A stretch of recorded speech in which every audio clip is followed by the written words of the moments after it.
1. Introduction. In a previous paper, various propositions were presented which would have to be included in any theory of human motivation that could lay claim to being definitive. These conclusions may be briefly summarized as follows.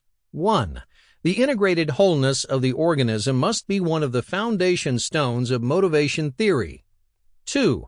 The hunger drive or any other physiological drive was rejected as a centering point or model for a definitive theory of motivation.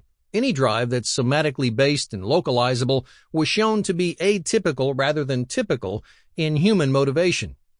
3. Such a theory should stress and center itself upon ultimate or basic goals rather than partial or superficial ones, upon ends rather than means to these ends. Such a stress would imply a more central place for unconscious than conscious motivations.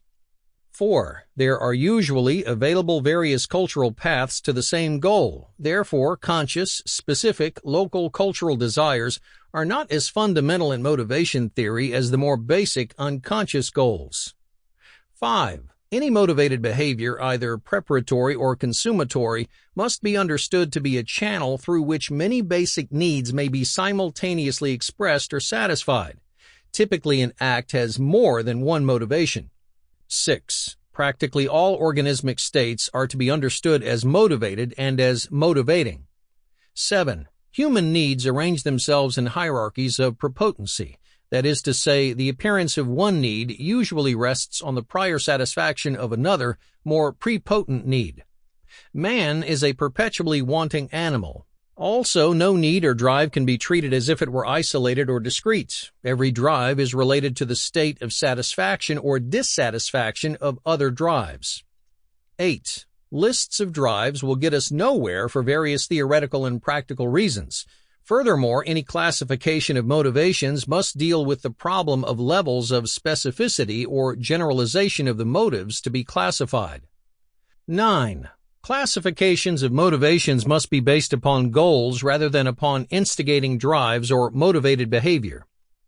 10. Motivation theory should be human-centered rather than animal-centered.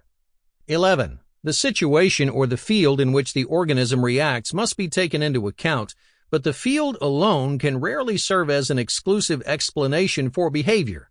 Furthermore, the field itself must be interpreted in terms of the organism. Field theory cannot be a substitute for motivation theory. 12. Not only the integration of the organism must be taken into account, but also the possibility of isolated, specific, partial, or segmental reactions. It has since... Sample complete. Ready to continue?